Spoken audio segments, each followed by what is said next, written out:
Hello, and welcome to the fourth episode of Icebox Insiders. I'm Michael Schwab here, hosting with Jackson Adams, and we are here to talk all things Astros and all the things that you love about this team. Team coming off a great series versus the Red Sox and splitting it with the Angels. Now they're heading today to Sacramento to play the A's in a minor league ballpark. It is what it is. That's how it is. It's a travel day, no games. So all we're going to do here is fill you in on all the fun things. So Jackson, what do we got today? What do we got? Well, we have a lot of fun stuff today. First of all, what a week. I mean, come on. We talked on opening day about how this team needed to take advantage. And let me just tell y'all, they did just that. I mean, Schwalby, we got to talk a little bit about some of the tweets you sent out on Thursday and Friday. Freaking out a little bit, man. What you want to apologize to the team, man? I do. I was in a bad place. I wasn't doing well, people. Okay, Hunter Brown looked great. The offense did not look good on game 1 and 2. They did not look good in spring training. I was going through the mud. You've seen the tweets. You've called me out. I want to apologize. This team is not what I expected. Jackson's been living on the 106 game wins. This lineup's elite. So I'm going to apologize. I'm going to apologize to everyone because holy cow, this offense, we have to talk about it today. But let's also talk about this day in history, right? Yeah, let's get it. Let's get it. This day is the last time that Nolan Ryan would pitch in the Astrodome in front of 53,000 people. I've been to the Astrodome. Jackson, I don't think you were alive when you could go there. But Nolan Ryan is the best. I never saw him pitch there, of course. But one of the greatest to ever wear the Astros uni. So sad that place. I've got a family friend that was at the Nolan Ryan, Robbie Ventura game. Ooh, oh, no way. Yeah, he got to see it live in person. So curious. Let's get him on the pod. We got to understand what it was like watching it. So anyway, that's today, April 2nd, what happened. We do that. We also go to the next thing. What do we like to talk about? We got would you rathers. And would you rather time. And last week, honestly, the people on TikTok didn't really like it. They said it was a little bit too easy, but this one, it's a little in season. It makes it a little bit more fun. So I have one that might be difficult. Let's see. So, Schwabi, would you rather the Astros go off on a 10-game win streak, but immediately followed by a 5-game losing streak, or the Astros go on to get your 95 win total, but don't get a 10-game win streak in that entire mix? There's no big win streaks. They're playing fundamental regular baseball. I'd go 10 win streak because those are those moments that define a season, in my opinion. A team that can win 10 games in a row and then lose 5. You got the first 2 where everyone's saying, "Oh, they're tired, they're beat up," and then the other 3 losses, you're like, "Okay, it is what it is." But you're coming off 10 wins, so to me, I'd take that. I'd take it because that type of streak gets you closer to your 106. But yeah, I'd go 10 games. What would you do? Well, since I want us to win 106, I'd go 10-game too, because I don't want the 95 is way too low for me. I can't stoop down to that level. I'm going 10-game win streak, 5-game losing streak, for sure. Okay, that's good. I think most people may agree, or maybe they just don't want the 5-game losing streaks. We see how Twitter is.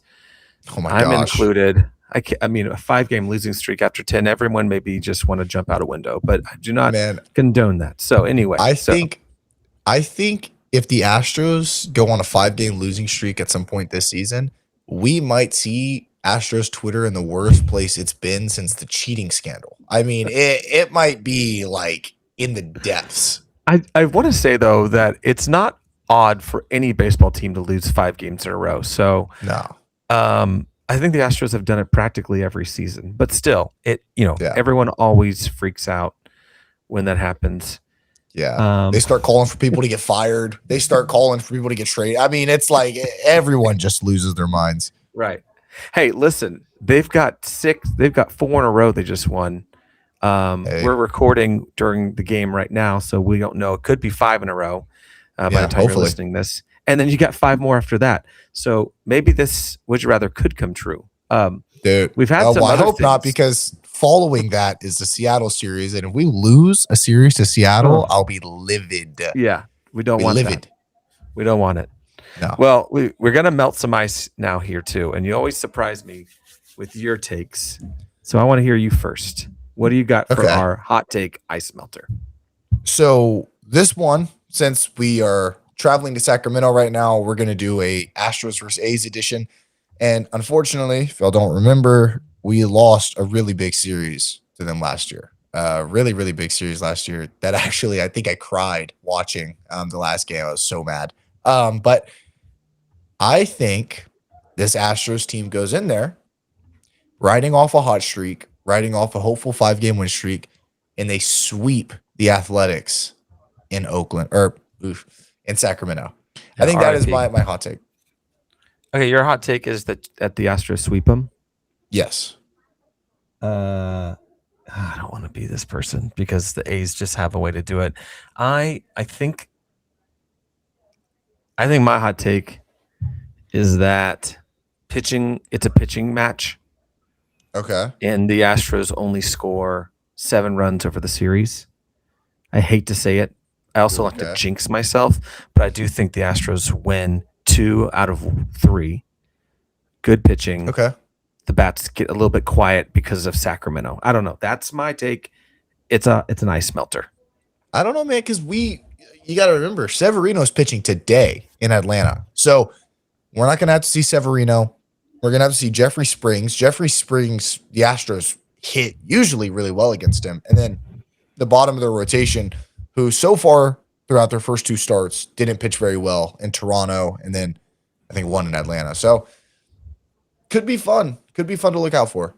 Could be fun. A's always make me nervous, especially these teams. I think they haven't won a game yet at the time that they're okay. So they're 1-4. Astros always don't do well against not good teams, but maybe it's a new season. I want to tell you this for you, Jackson. This is just for you. So winning percentage is, about 0.666, 667. That would mean the Astros would win 109 games at this rate. So I want to give you that. I want to give you that at this rate. At this rate, it's only 6 games. Let's be honest. Nice. We're going for the all-time win record. That's what we're going for right now. Right now, nothing can stop the Astros except for everything else. Well, the season kicked off last week, and it started rough. Those first 2 games, I think everyone, me included, were nervous, and that's just who I am. But things change. So let's talk about some of the highlights and lowlights of that series with the Angels. First, for you, Jackson, what stood out? What stood out big time? Big time? Well, really just looking at it from a broad standpoint. I went through before this and kind of just looked at these games to get a reminder as to what happened. Opening day was not good. All the expectations that I had for opening day completely got thrown out of the window. The offense was not producing. They were striking out a lot. I think they had 20 strikeouts in the first 2 games, right? Like something crazy like that. And then on the pitching side, Hunter Brown just couldn't locate. So what I was expecting, like I said, a no-hitter, ended up being 4 2/3 innings, right? It wasn't the kind of game that we were looking for from Hunter. And it kind of killed some momentum for me. The next game also wasn't good either, but it's okay because with every bad comes some good. And the Astros completely changed everything over the weekend. I mean, the pitching wasn't as good, but when I tell you the offense did some magical, like something, I don't know. I joked with Schwabi and told him it's because they painted the batter's eye black. I don't know what happened. They've painted that thing maybe 10 times. Maybe they've added that. They've just painted the Coca-Cola, made that darker. I don't know what it is. Yeah. But after those two games, they officially woke up. And like I said, I was nervous. I mean, they scored only 2 runs in 2 games to start. I'm like, this lineup is a mess. What do we do? Yeah. They score 11 on Saturday. They score 9. They score 8. They score 9. That's 4 games in a row, scoring over 8 runs. That offense is doing something good. Hey, guess what? They're also hitting. Get ready for this. 269 with runners in scoring position. Ooh. Okay. That's an okay number. That's not a great number. That's an okay number. With RISP though, that's a good number. I mean, how about 741 OPS with runners in scoring position? That's also with a bad first and second game. Yeah. So to me, they're already doing much better situational hitting. They're hitting doubles, everything. But you go back to Hunter Brown. Game 1, he couldn't locate. That's something that was not something we wanted to see. But as we'll talk about later, he found that location for sure against the Red Sox. How about AJ Bluebaugh? How about him, man? He stood out. Yeah, he pitched twice in the Angel series. First game, he went out there throwing like 99. I was watching the game just blown away. I was completely shocked by that. And then he went out the second game to help Tattoo Imai after his start and getting the jitters out. And he also went 2 innings pitched, no hits allowed, no earned runs, 2 walks, and no strikeouts. I mean, the guy looked really, really good this weekend. I think that's a combination of 4 1/3 innings, 1 earned run. So really, really good outing for AJ Bluebaugh over the weekend, opening weekend. Scouts love him, and I think he's got such good mix of pitches. His fastball's excellent. But with the guy like him, is he a starter one day? Is he a closer? Like, what do you do with him? I think that's a great problem that the Astros have. Yeah. They're showing again that they've got so much depth on pitching. And so, I feel like it was up and down with the bullpen and the starters. I'm hoping things start changing around from the starters because they looked good during spring training. That's your hope. Yeah. But man, AJ did great. Lopofito is sticking out like we've been talking about since the beginning. I know you want him to be a starter. Who knows? For center field. Yeah. Maybe it's coming. Who knows? I don't know. It's weird. I was very passionate about that last week's episode. Now it's like I'm not okay with the platooning because Cam Smith deserves his spot in right field and he should be playing there every single day that he can, right? But I don't see Loperfido being able to keep up as a platoon bat. Just because Loperfido is a guy that gets hot, stays hot. You know what I mean? Like once Loperfido gets there, he'll stay there at an active rate. You know what I mean? But Joe Espada is just so adamant about putting Jake Myers in the lineup, which isn't bad because he's got excellent defense out there, that I could see Loperfido 100% just platooning and then slowly dwindling down to that place that he once was at in 2024 instead of staying hot like he normally would. You know what I mean? I think that's how baseball works, is that most things come back to average, but also then you have years that just stand out. Like Christian Walker is something that stood out to me and has been standing out. He is absolutely crushing the ball, but he had a bad season last year and everyone was ready for him to go. And I talked about this on Twitter and said, come on, guys, you all wanted him traded. You can literally look back to how his past seasons were. And everyone was like, he's the next Jose Abreu. Well, he is standing up and showing who he is. He's hitting the ball so hard. So that makes last year an anomaly. Maybe for Lopopito this year could be his anomaly, and this is who he is, where he stands up every single game. That's fun to me. Yeah. Well, the other thing to think about with Christian Walker that's standing out so much is his undeniable ability and, efforts to hit the fastball this year.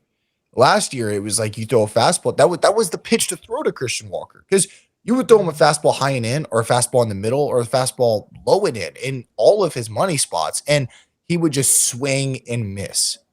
Like Christian Walker was a breaking ball punisher last year. This year, he leads the league in doubles. He leads the league in doubles, guys, and he doesn't even have a homer yet. So once he gets the launch angle up a little bit, it's gonna start flying out of the park. Yeah, and his exit velocity is insane. He's averaging 96 right now. His max was 108, which is I think the second so far. Yeah, Yordan had a 113. He had 108.9, hitting 333 at the time as we record. So who knows how he did against today? Against the end of the Red Sox series. But man, Christian Walker's what you needed. And I had mentioned this before. He needed to hit well this season, but especially at home, and he's doing that. That's a good sign. That's a great sign. I think those are the missing pieces that have been standing out against everything else for this team. Is Christian Walker's hitting well. Lo Profito's been a great addition. And then the biggest thing is that Altuve and Yordan are Altuve and Yordan. They are both insane right now. First, let's talk about Yordan. This is a fun little stat I threw at you. This guy is insane, but I'm still going to say it anyway. Yeah. Okay, he could have hit a homer against the Red Sox today. We don't know that yet as we record, but at this moment, he's got 3 home runs. He's on pace. Hit a homer versus Boston today. He will. So. Yeah, he will. You're right. He's projected to hit 81 home runs this season, which is so funny, and he won't. No one will, but it's just so funny to me. He's absolutely crushing the ball. Hey, maybe he does. Maybe he hits it. He would have 4 if that freaking roof was open. Do you think it is what it is? So, like, Schwab, I'm curious where you're at. Do you think there's a legitimate chance that Yordan Alvarez could be the American League MVP? If he stays at this absolutely. Rate? At this rate, 100%. Now, it's hard for designated hitters to win, but but we saw it last year. Shohei Ohtani, first time ever. And they also gave it to him because he's, he can do it all. But I think for Yordan, if he hits at this rate like he's hitting continually, there's nothing that stops him from being MVP. There's nothing stopping from Jose Altuve being MVP and how he's playing right now. He's insane too. Yeah. Absolutely crushing it. Yeah. I mean, and here's the best part. This part's the craziest thing. 29% walking. That's insane. 30% of the time, Jose is walking. And he's only got 1 or 2 strikeouts on the year? It's a Altuve, low number. He's got 4. 4. Okay, still. he's 4 strikeouts in 6 games so far to Altuve. It's pretty good.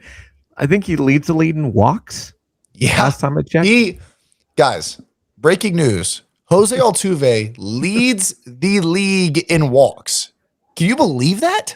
Like, how? That's sorry. Not my Jose. He's 2. Mike Trout has 9. Whatever. Mike Trout's nothing, man. I don't care, dude. Mike Trout. Actually, I'm sorry. He owns us. I can't. Now he does. He used to not be able to, but now, man, he's freaking doing it. But Jose, I'm happy. Jose, this is what we wanted. This is what every Astros fan needed and wanted, was Jose to be who he is. He's got a brand new view of the strike zone. His plate appearances have been great so far. He's 800 feet away from the plate. He's so far from the plate. Gosh, that's who he is. I mean, his strike zone has to be impossible for so many pitchers, because I think he's at 5'6" now. Let's see, what did they bring him in as? Because they had to measure them accurately for the new ABS system. They're calling him 5'6". See, and he's also another thing that I want to talk about with Altuve that I noticed. I'm sure a lot of people notice this. His challenge percentage, I think, is 100% still on challenging pitches. Like, that's a part of the game that a lot of people are going to have to start valuing on these players. Like, a guy like Alex Bregman, whenever he was on the Astros, probably would have been the best ABS player in the league just because his awareness of the zone is so good. And Altuve Correct. is following in those steps. And I've noticed it because there was an at bat where Altuve did the thing where he already started running and throwing his bat and he was out, but it was a strikeout. But I have seen Altuve take a really good step in the right direction. And as most of y'all may know, if Altuve can start to make pitchers have to throw him strikes, if Altuve makes it to where he's genuinely not going to chase out of the zone, we could see an MVP Jose Altuve season. And I wouldn't doubt it. I think there's an ESPN article that came out this week where they are grading all the teams. And of course, Buster Olney and all these guys just trashing the Astros, saying they're not going to do anything. Prediction markets against the Astros, horrible. They won't even win the division or even make the playoffs. And then you've got two guys who could be a perennial MVP winners. Yeah. You know, you've got a pitcher right now who could win Cy Young, Hunter Brown, and Lance McCullers. I'm saying my hot take is going to be true. But, you know, keep counting them out every single season. Yeah. You look at it on paper, this team can perform and can beat almost anyone. I mean, the Red Sox are not just some chump team. No. They won a series against them, outscoring them by an insane amount. So is this who the Astros are? Or are we seeing an anomaly? We don't know. Yeah. I mean, after 2 weeks into this, we'll be able to see a little bit more of who they are. But remember what I said? The Astros have to start hot. Yeah. And after those 2 games, they woke up. Right. See, I want to talk about this. Game 3 of the season versus the Angels. We kind of saw this team lull a little bit to start it. And the 6th inning came around, and Schwabe's a big fan of the 6th inning. The 5th and 6th inning, the Astros are the best offense in baseball. But this inning, they're down 6-3 to start the inning. They would get a error to the pitcher to get a runner on. They get a single to get a runner on. And with 2 outs in this inning and 2 runners on, the Astros would go on to score 8 runs. 8 runs with 2 outs. That included a 1-run single, another 1-run single, a 2-run single, and a 2-run double. When I saw this, I initially started to think, is this Astros offense going to be a streaky offense? Are they going to be a team that it's like they can only score at streaks, they can only score at hot? That's not the case.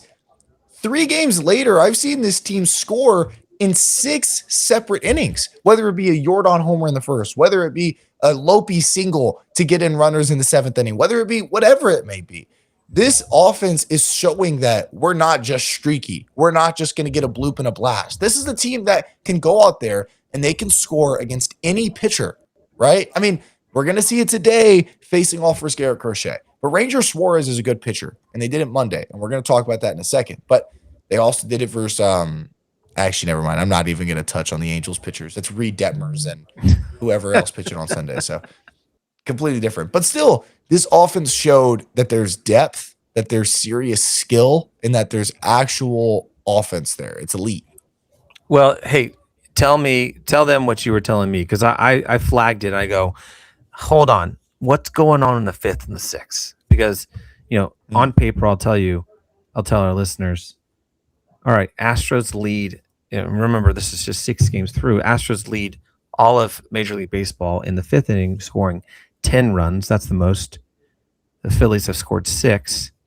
That's in the 5th inning. In the 6th inning, they've scored 11 runs, which also leads Major League Baseball. So in the 5th and the 6th inning, they've scored 21 runs. Why? Explain. Well, this is mainly due to a lot of people call it just the 3rd time through, right? The starter usually stays in the game if they're pitching well, especially this early in the season. They don't want to risk bullpen, right? They don't want to risk burning through their bullpen. So teams will keep their starters in the game, and the Astros, hitting coaches and players, veterans, Correa, Altuve, Yordan, they start to see the pitcher a little bit better once they get their 3rd or 4th at bat. And then the guys just start to go, right? You get one hit, the next guy behind him keeps going. This is what's so good about having veterans stacked up, because you go Altuve to Yordan to Walker to Pena. That's four vets in a 5-6 batter range that all pick up really, really well on pitcher tendencies, and it's showing. I mean, the back half of the games where the Astros used to struggle, now this team is taking full advantage of seeing pitchers and seeing bullpen arms. See, that's it. You've totally nailed it. And that's the thing, is like a kind of their identity the past few seasons. Because every year I would try to analyze what are they doing wrong, what's not doing well. There's all these stats that stick out for them, and lots of different ones were if the other team scored first, the Astros were in trouble. Okay, like that's just how it was the past few seasons. Well, now what's sticking out is that it doesn't really matter if they score first or not. That was a problem before because they would start pushing, they start trying too hard. Now they're getting to the 5th and the 6th inning, and they're ready to go. And in 2022, when they won it all, they scored the most runs in the 5th inning. That same season, in the 6th inning, as I scroll to the 6th, they were not first. They were 11th in the 6th. So the 5th is what kicked them off. But that's 2022 where they won it all. Okay? So you were saying it many, many times before this to you and I offline that you keep thinking this team is like the 2022 Astros. Yeah. I can see it. I can totally see it. From a lineup standpoint, though, I see it more like the 2021 or 2028 Astros. Which 2021 they went to World Series. 2018 they almost made it there. Still great teams. Is this the Astros of old? Are we seeing the Astros of old? Honestly, I would say as this moves on a little bit, I might compare this team more to 2019. I would. That's a good one. I would put this team more in a realm of. Honestly, if I had to, I wouldn't compare them to anybody. I think this is a team unlike any team we've really seen before. There's a lot more versatility here. This lineup isn't quite as deep as 2019 because, I mean, dude, you had Carlos Correa hitting 8th. So, I mean, it was crazy. But this team has so much more versatility, whether it be stolen bases, which we're top 5 in baseball in right now, which is crazy. There's pitching out the wazoo. In 2019, we didn't have crazy pitching other than Garrett Cole and Justin Verlander. The bullpen wasn't as strong. The back half of the rotation, the 3-4-5 wasn't as good. You had Wade Miley as your 3 guy until the All-Star break. So you got to realize this team, if they can wake up pitching wise, you've got Hunter Brown, you've got Tatu Aime, you've got Christian Javier, you have Lance McCullers, you have Mike Burrows, you've got Eric Getty, who's going to come up eventually. And then you've also got an offense with MVP caliber players of old. You know what I mean? And this team could go off and win 106 games. They could win 107. They could win 110. They could go as far as just they can control their own destiny today. That's the hype I feel with this team. They control their own destiny right now. And it's 100% possible. People think this team was going to win 85 games. That's not the case. And they're showing us in firsthand right now that's not the case. So kudos, first off, to Jim Crane. And I'm going to say this because he did not make major decisions like getting rid of Dana Brown or Joe Espada at all last season. And the whole behind the scenes discussion and what I've heard from there is that they pretty much said, listen, give us one more shot. The injuries are the thing that killed this team. Hey, this team is definitely looking different in regard to you've got new people like Burrows and EMI, of course. But most of it is a lot of the same roster. Now you've added Loperfido, and that's fun, but like most of this roster is still the same. They just were all injured. And so you just made free agent acquisitions by Christian Walker acting like who he should be. You've added a new player pretty much with Lance McCullers acting who he should be. Those are like the big moves that this team showed. So kudos to Jim. Kudos to Dana and listening to his entire front office and Atlantic team for finding the right people and keeping as is. And you know, let's talk about Joe Espada because a team can't just be what it is on its own. It seems like they're playing for something. It seems like they've got a plan. I thought it was really interesting that Hunter Brown was, taken out with 78 pitches. And I mean that in a good sense on Tuesday. Right. You had a huge lead. You don't have to force this. Those Yeah. are managerial decisions that matter. I mean, don't you agree? Well, yeah. And I want to say winning now, like you said, and like I said, winning now means so much more than just the wins getting put on the record. I want to point out last year and the years prior, 23, 24, 25, when the Astros didn't quite control their own destiny, the injuries were really high. There was a lot of injuries happening. And it's no coincidence. Injuries start to pile up whenever there's pressure. So if just to put it in perspective, we're trying to fly down the Mariners last year, and Esau Paredes tears his hamstring trying to stretch out a double, right? If the Astros win games early in the season, there's probably no need to turn that into a double. That hustle might not have to be there yet, right? And stuff like that. I'm not saying don't hustle. I'm not saying don't do this, don't do that. But pressure brings injuries. And if the Astros play having fun, the injuries most likely won't show up not nearly as often. You know what I mean? You can start to take Hunter Brown out at 78 pitches on a Tuesday night. You know what I mean? You can start to take Christian Javier out in the 5th inning after he's secured his win because we have an 8-0 lead. You know what I mean? It's stuff like that that starts to add on for this team. That's what 2022 did so well. That's what 2019 did so well. These guys were putting up runs. They were having a good time, and the pitching staff would just take care of business.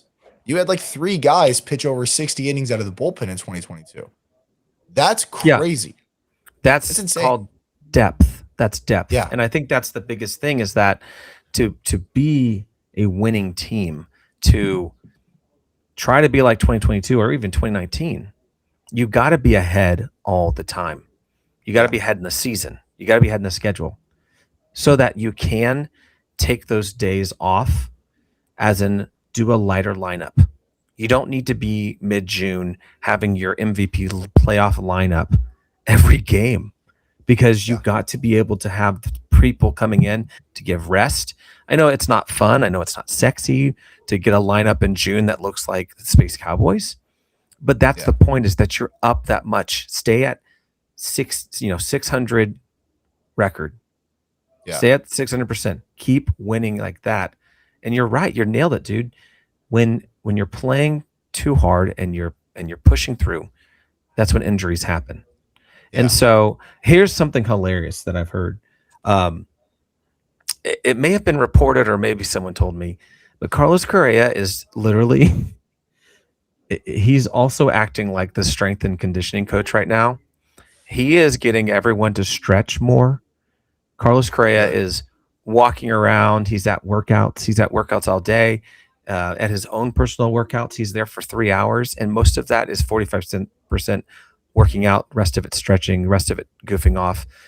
He is completely integrated into the process of getting better and staying healthy.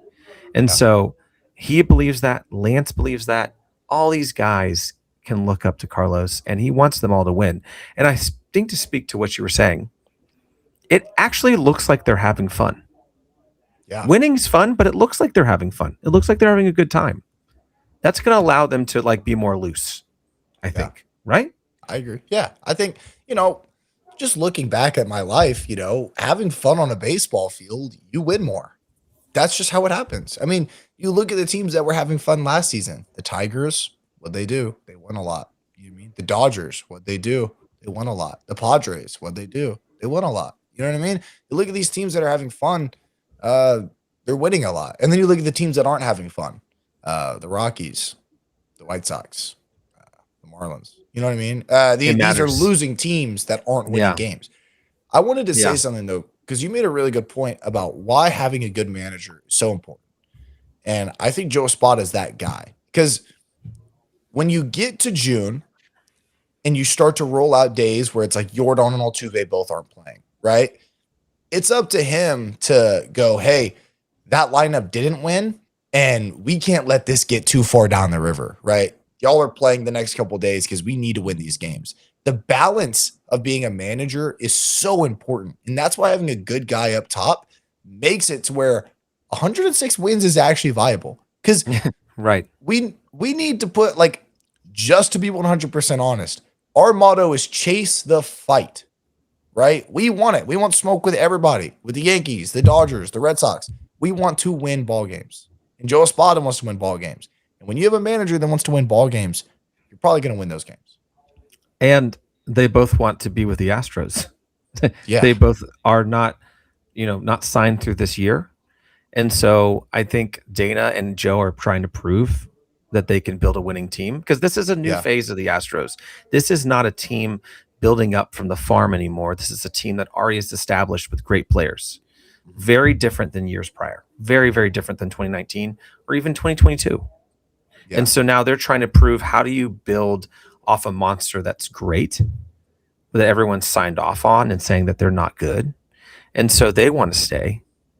I think they're going to prove that. Hopefully that hunger stays, though. That's the biggest part. You earn your spot. What can you do when you earn it? You know what I mean? I hope winning fixes everything. Winning always fixes everything in baseball, in sports. That's the thing. But yeah, so man, if they continue like this, Joe's going to win Manager of the Year, as he will deserve. Mm-hmm. And those are the things that you need to hope for and wish for. Like this is going back to the would you rather win all the awards or not do well. Just do it all. Win all the awards and do it all. This team can do it all. Actually, imagine if that happens. Like, we could get Manager of the Year. The MVP might be hard, but Hunter could go win that Cy Young. Tatsuo could go win the Rookie of the Year. You just got to worry about that MVP award, and that could actually happen. Hey, don't forget freaking Cam MVP as well, bro. Like, just throw him up in there. You know how I am. Choo, choo, choo, choo. Yeah, I completely forgot. Love Cam. I'm going for Zach Cole MVP. I know. Well, he's hurt, so that's a hard thing. Is he's dealing with an injury that he'll be out for a bit, and then that's going to keep you on the bench as well for not trying to get him on the team. He'll be fine. He'll come back with his little pinky. I'll sit this one out. I'll sit these next couple of weeks out. Well, hey, let's talk also about another great thing. We're moving to Boston. The Boston series. Yeah. Let's talk about Boston. Let's just keep going on with it. I want to talk about freaking Lance McCullers. Holy cow! Like, what an exciting night that was. I think everyone was on pins and needles, not knowing how he was going to be. He's been healthy. He's looked good through spring training. But what's going to happen? He came out and absolutely performed. He hit the strike zone. He had a good game plan. All vibes. Miles per hour were high up on his fastball. And one of his best pitchers, the sweeper / slider, he didn't even throw to like the 46th pitch because he didn't need to. The Red Sox didn't need to swing against that one. So, I mean, what a good start for Lance. I think everyone's excited who's been following for a while. What stood out to you about Lance? Everything. We talked about it, how important it was to be the number one, but in the 5 spot.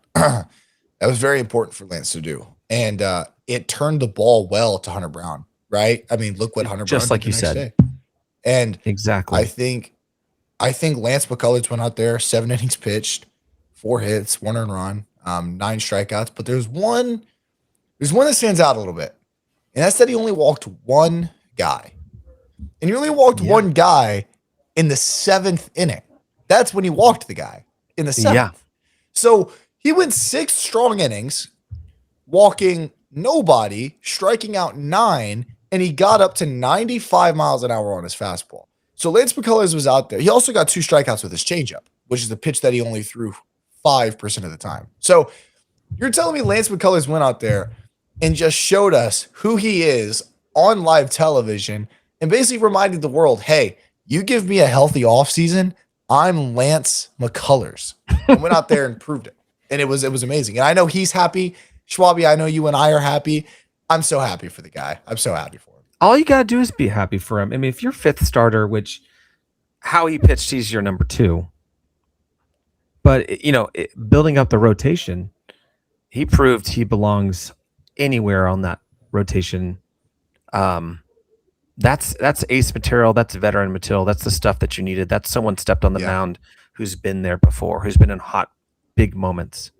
Well, you know what's awesome is I know that he still has 97, 98 in there. I know Yeah, he that it's does. still in that arm. It's in there. It's in there. Yeah, he's a free agent after the season.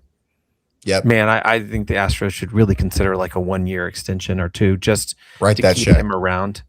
Right. He wants to be Get him here. in there. He He wants does. to be Of here. course. So, Of course he does. So 17 whiffs. Hold on. Let's go back to that. 17 gosh. swings and misses. Just insane. But to your point, it lined up perfectly so that Hunter could succeed. And so we talked about how he had a rough start for game 1. He was a completely different player in game 6, and that was who he is. Cy Young worthy. Fastball was great. The curveball was absolutely insane. Absolutely insane. Man, that's who he is. If Lance has a good year, and if the Astros make the playoffs, this is going to make me sound like a casual, but stay with me for a second. I would seriously consider letting Lance start game 1 of a playoff series. Like, absolutely. And it's not because Hunter Brown's our ace through and through, no doubt, 100%. But we saw this happen a lot whenever Verlander and Fromber were here. Fromber was our ace, no question about it. But Justin Verlander was the guy, and you want him starting a playoff series. And also, if they can continue to do this thing where Lance hands the ball off to Hunter and it continues to work well, thinking about it from a hitter standpoint, you go from seeing 94, 95 with lots of movement to seeing Hunter Brown throw 99 anywhere. We saw it with Roman Anthony. His bat didn't leave his shoulder. And I also saw it happen with Marcelo Mayer. He struck out looking 3 at-bats last night. I mean, it definitely works. It definitely works wonders. It works well. I think that transition from Lance to Hunter is definitely very good. But it can't reverse. It can't go Hunter to Lance because the velo drops. I think that's a good point, is by having Lance in that veteran mindset as game 1. Mm-hmm. I mean, look at us. We're already talking about postseason. Man, you've nailed it.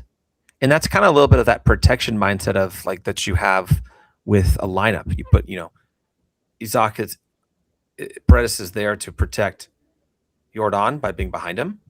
Yeah. Well, Lance will protect Hunter by being in front of him. These are the smart things where you're like, these are the roster constructions, lineups, and everything that everyone may want to see it exactly the same way every single time, or this person pitches this way. You got to do what helps everyone on the team, because you can't just be one person to do well. That's the Pirates, Right. It's just one person who gets traded away. Like, that doesn't matter. So I think, man, those are 2 great series. They haven't lost a series yet. Go for the sweep today. They go for the sweep today. When you guys listen, you'll know the answer. So you can either celebrate or be its own thing. Or be sad, and we'll be sad with you. Or be sad. Looking ahead against the A's, what's to expect? They're 1-4 at the time. Yeah. They've got some good players who can hit around the Astros. I mean, do you think it's a cakewalk, or do you think it's going to be a tough one? It's definitely not a cakewalk. I mean, again, this is a team that they play us really well, but I think this is a good A's team. And when I think back to good A's teams, I always think the Astros play good against good opponents, and we tend to struggle against opponents that aren't that good. The Angels, the first 2 games of the season, or whoever it may be. But those 2019 A's, those 2018 A's, those 2020 A's, the Astros kind of took care of business. And I think we could see that trend start to follow as this A's team starts to get younger but better. I mean, hey, I could see the Astros taking care of business this year. In this series, I stand by a sweep. I stand by that. I mean, I think that's a good one. Shea Langoliers, he leads the homers. Yeah, he's got 4 of them. Yeah. 7 RBIs. Man, he's crushing 350.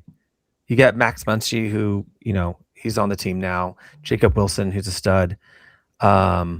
Lawrence Butler's not doing much right now, but just absolutely kills the Astros. Nick Kurtz.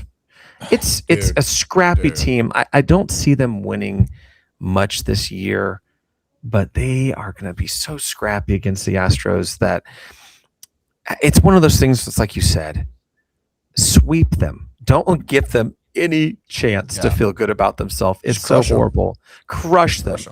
Have to crush them. Yeah, you have to. And that's a small ballpark too. I mean, if this offense can continue on the doubles and homers kind of thing that they're doing right now, like, I want to. I don't even know how to label this team. That's why I just keep calling them elite, because we're not a small ball offense. We're not a power offense. We kind of just do everything. Keep doing everything.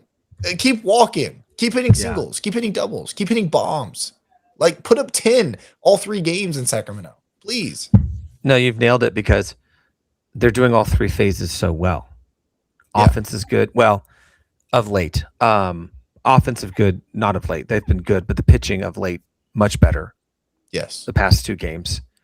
And the defense, stellar. Yeah. Absolutely stellar. I mean, no errors. Look at Correa playing third and shortstop. Dude. Altuve's playing great. And it's just so funny to me is Cam's insane. He's playing like Kyle Tucker in right field. Better. And he may have a bat just like him too. Yeah. But it's funny where they put Carlos during one of his big plays. He was in second base territory. They have him going everywhere, and that's not to. I mean, it is to cover some of Altuve a little bit too. It's just that like Correa can play anywhere on that dirt. I mean, and so that's the defense stands out. That's spinning 360 like dot Holy to the first base. Cow! You got it. Yeah, you're right, man. It's the team of old. We're watching a flashback. We're watching a rerun right now. Yeah. The 2026 Astros, an even year, looking like 2022, 2019, 2018, all the good years. And that's what we're saying today. Hey, hopefully, knock on wood, next week when we record, we're not saying what happened, but at the moment, good stuff. All right, so offensive player of the week goes to who? It's got to be Yordan Alvarez. I mean, come on. What are the stats? He's 8 for 21 to start the year. He's got 3 homers and a 1441 OPS. This guy has absolutely crushed it over these last 6 games. Hopefully keeps crushing it today, but I stand by that. And he's the offensive player of the week so far this week. Offensive player of the week. He also absolutely crushes the Red Sox historically, which is insane. I mean, I mean, that's something that he just lives off of, crushing them. Pitcher of the week, that's an easy one. Yeah. And that's our man, LMJ. Yeah. Lance McCullers Jr. Man, he looked great out there. 7 innings. That's another kind of managerial thing there. It's like they could have taken him out at 6 if they just wanted to watch pitch count, but he could look like he could go 7. He needed it. He needed it. He kept it. It was getting a little rough that inning. You could tell he's tired. Only allowed 1 earned run and only 1 walk. Yeah. That right there is the type of player that they need from him to be, and he did it. Yeah. And so, like, Yordan, easy. Lance McCullers, can you believe it? Pitcher of the week. Minor league player of the week. Who you got? It's got to be Spence. Spaghetti Spence, man. He went out there and I think he understands where his role is. We're moving to a 6-man pretty soon, as said by the higher ups in the organization. And Spencer Arrighetti, 4 innings pitched, 4 strikeouts, no earned runs down there in Sugarland. So really good to go scoreless, by the way, in Sugarland and AAA. That's a good thing. So yeah, especially in that division where it's just a hitter's league. He did great. Yeah. And man, he's got such good stuff. I think it's easy for people to forget about Spence, but good Katie guy. He's got it. Man, I'm hopeful he's back in the 6-man.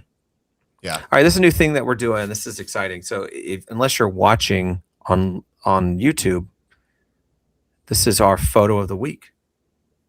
Shout out to the photo team. This is Lance McCullers. So they're in their Astros Space City.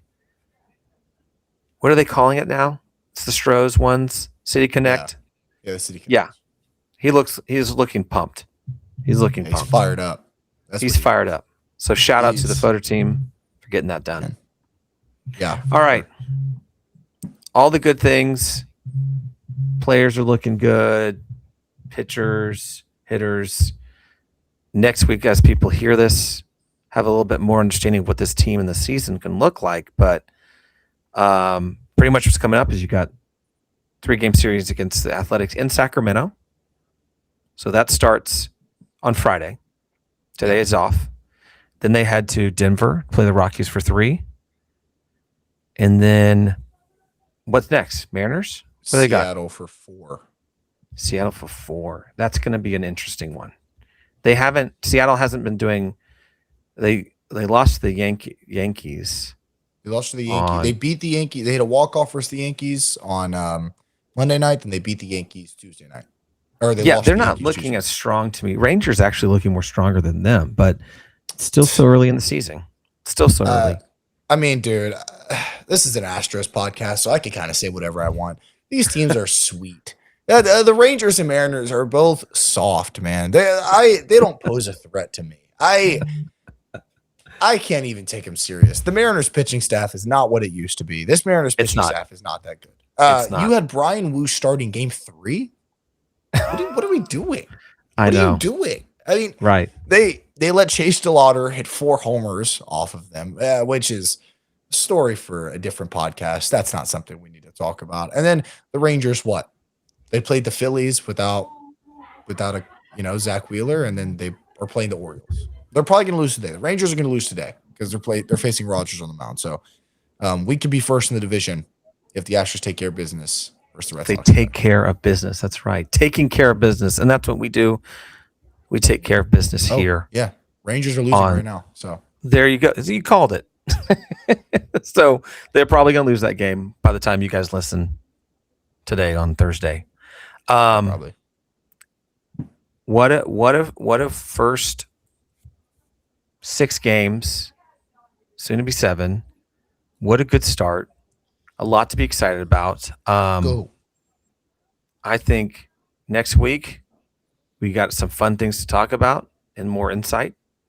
But more than anything, to our listeners, thank you so much for subscribing, listening, whatever it is. Tell your grandma about us. Have a sit down with her. Make some sweet tea. Talk about Yordan hitting that ball so high that it almost broke a roof. Yeah. Go have a conversation with your grandma about Jose Altuve, how wonderful he is. But hey, thank you guys for listening. We appreciate all you guys, and we'll see you next week. Deuces. Have a good one.